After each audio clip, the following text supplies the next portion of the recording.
Okay, so what is in an agency relationship in real estate transaction?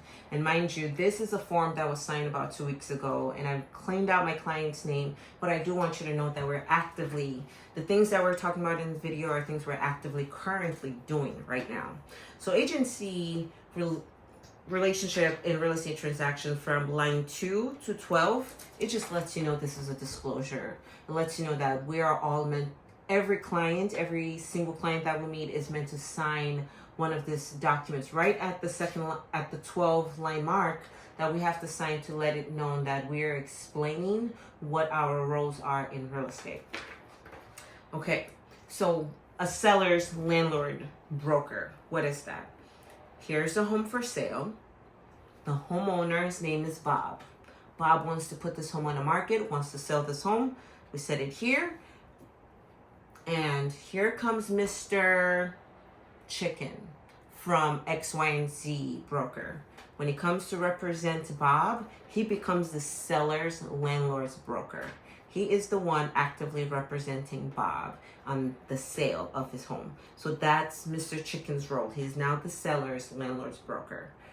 He is here to disclose anything that is pertaining this home. So if there's any issues with the roof, if there's any issues with the chimney, the door and closing right, Mr. Chicken has to guide Mr. Bob to disclose that, to let whoever wants to purchase this home so that they are aware.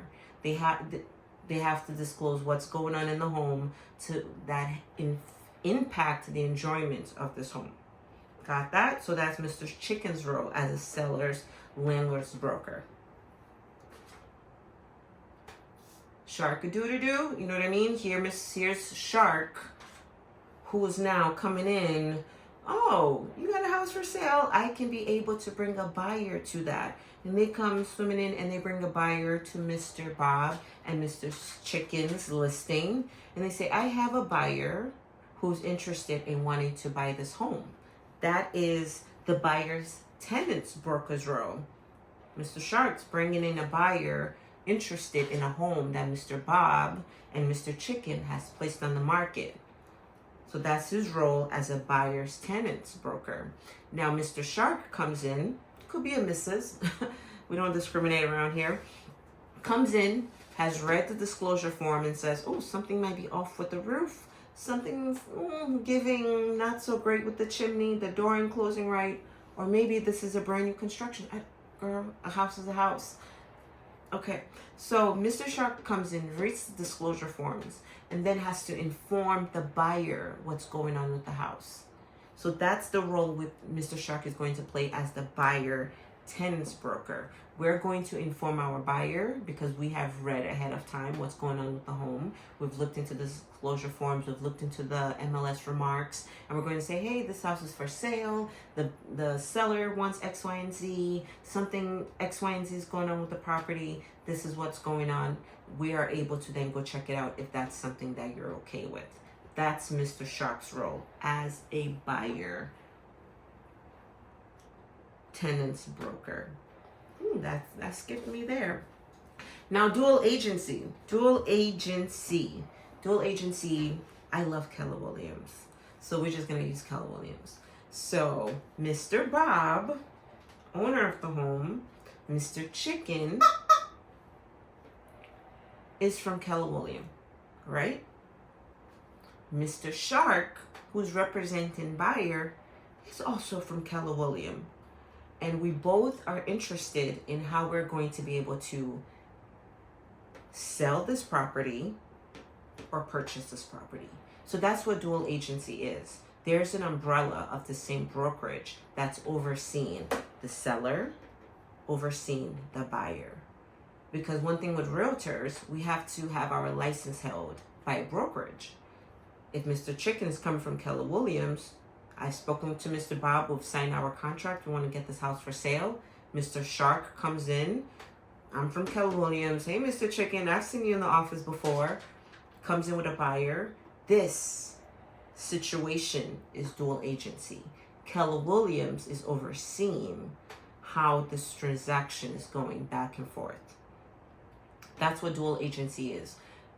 someone from the same brokerage has the potential of bringing a buyer to the home.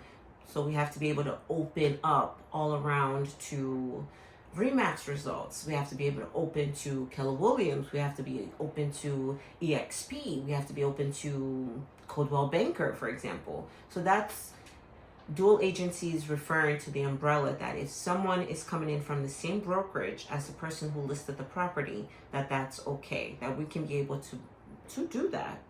Because you don't want to limit your potential of getting more buyers into your home to look at your property. So dual agency is explained and is expressed to be able to open the market up for everyone to bring buyer into your home. I hope I explained that right. Come talk to me if you want to, know the difference again between Mr. Chicken and Mr. Shark. Or Mrs. We don't discriminate around here. Okay. So, and then we'll move on to facilitator. Facilitator, I like to think of my facilitators as like wholesalers, for example. They're a broker, salesperson who performs services for a buyer tenant, a seller landlord, or both, but does not represent either in a fiduciary capacity. So their job is to come in. If someone is saying, hey, I'm needing help finding a home, here's a facilitator, Mr. Duck, coming in of, sure, I can be able to find a home for you, but then there's no obligation outside of confidentiality. There's none of the fiduciary roles, which I'm going to express to you shortly, that oversees a facilitator to be able to best guarantee purchasing a property or helping a landlord sell a property. I may not be explaining that right, but I always just see a facilitator as a wholesaling role. You're coming in, your best bet is solving that problem for that potential home seller.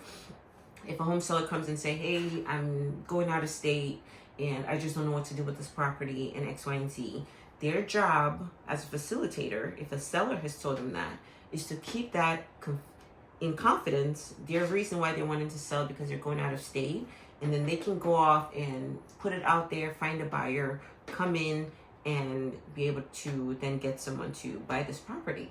And all they have to do, or in terms of what they hold dear, is the confidentiality of why this person wants to sell their home. There will be a link below where you can be able to get this form so you can read it on your own accord and highlight. And if you have any questions, please feel free to text, call, or email me. My information is going to be down below, so you will have no issues getting a hold of me. We're going to then park all of our buyers and our sellers to a different side. The second part of this form that we're going to discuss are the fiduciary duties that are necessary to be able for me to fulfill my job.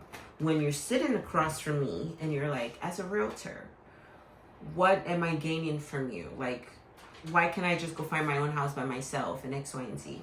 There are 6 specific roles that a realtor is meant to do for you to be able to fiduciary duties that lets me, like, we're meant to do this for you. This shows that we're about you, for you, and the acronym for those fiduciary duties is OLDCAR, and I'll break them down what those stand for.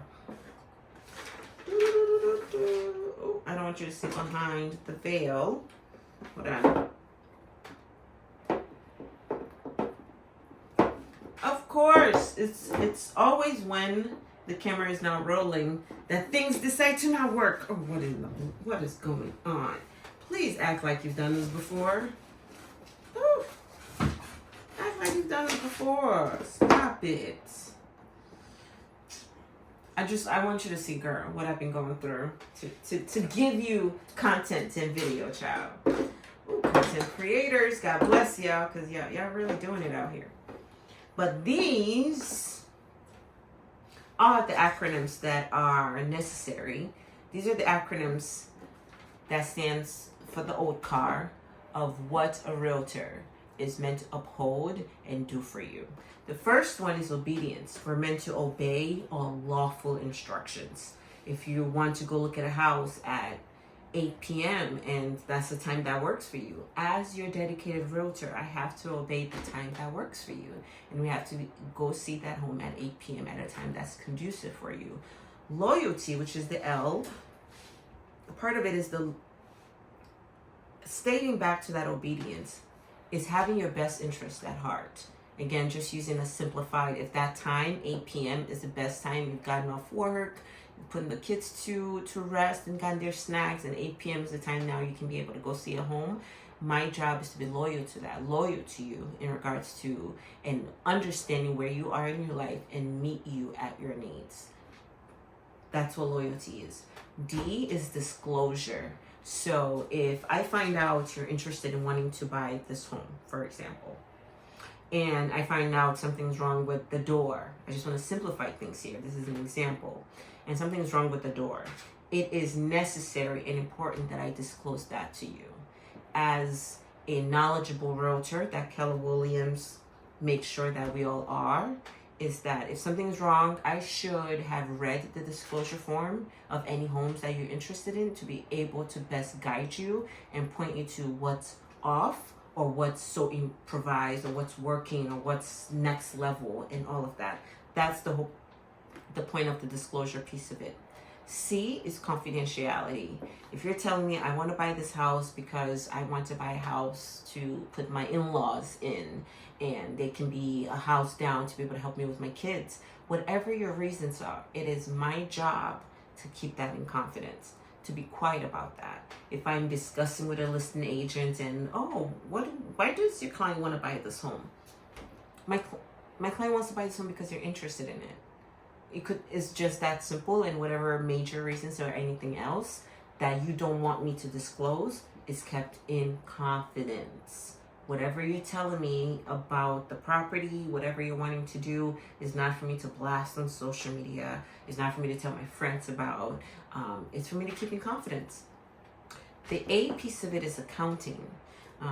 When we're in this process of buying a home, there's a thing called earnest money, and we'll get more into in-depth and details about those things.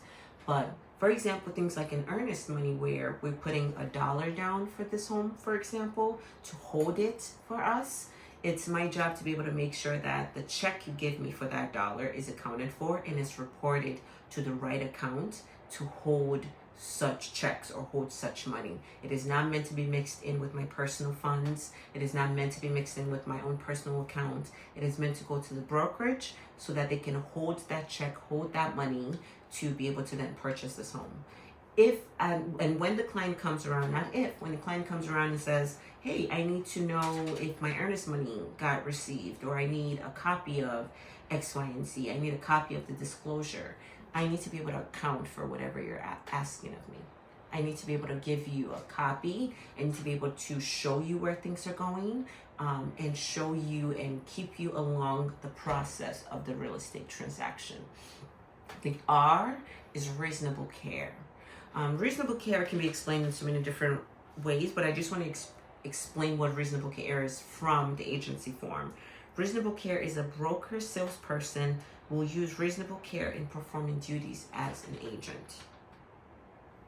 Absolutely. So it's very simple at that in terms of using reasonable care, or I just call it reasonable care can easily be translated to just common sense. Common sense stuff. So in terms of performing duties as an agent, reasonable care, understanding if you want to go see a home at 8 p.m., understanding that as an agent, I need to be there before you are. I need to be able to understand the property, or even look up how many bedrooms, square footage, and all of those things. So that way, when it's time to go check it out, I'm giving you those details and showing that I care that you are interested in this property. When we're going to go see this property, reasonable care is also understanding that this home we're going to go check out, you might love it, and this could be your potential home for the in-laws, potential home for whatever reasons you want this home to be for. So when we're going to go check out the home, that we have to be respectful. We're taking our shoes off, we're letting the listing agent know, and all parties are just being aware of what's going on in and out of the property. So that's reasonable care. Caring for the seller, that they're selling their property, and showing up as if this is already your new home and we have to walk and talk like it. So that's what this form is about. When you get to the very bottom from line 76 to 80, it lets you know about predatory offender information, which I think it's so awesome that they have this on here, because it lets us know that it is our personal responsibility to know and inquire about the neighborhood that we're in. And if there are any weirdos, we don't want to deal with weirdos. If there are any weirdos lurking around our home, it has the corrections departments, Departments of Corrections number and website at the very bottom, which I will list below. Because again, the link is going to be below where you can get this form, so you can be able to read it over, have any highlights any part that you have questions about, and let's discuss it. But I hope from this video you're able to understand the 4 roles that we are playing and what we owe you duty-wise as an agent. So hence why I put this board out there, so you are able to understand what this form is, what my role as a realtor is to you, and what the fiduciary duties that I owe you as a realtor. That's what this class is about. I hope you get a chance to look it over. If you have any questions, please feel free to give me a call, a text, shoot me a DM, and we'll get back to you. I have to say this, I will get back to you within a 12 to 24 hour radius, because I'm a mama and life be happening. But that's besides the point. I'm here for you. I'm gonna take that part out. Or not. We're agents, we're humans, life do be happening. So this is the form, this is the class. Thank you for being here. I will see you in the next one, where we discuss buyer contract representation. Now that is a contract. There's a time limit on that. There's stipulations to it. And you get to see how we get paid. See you in the next class. Make sure you like, subscribe. This might be going on YouTube. I don't know yet. I'm navigating all the moving parts about what it is to be a content creator. Help me. Oh, thank you, Jesus. But this is it, y'all. We will see you in the next one, where we're discussing buyer representation contract. See you in the next video.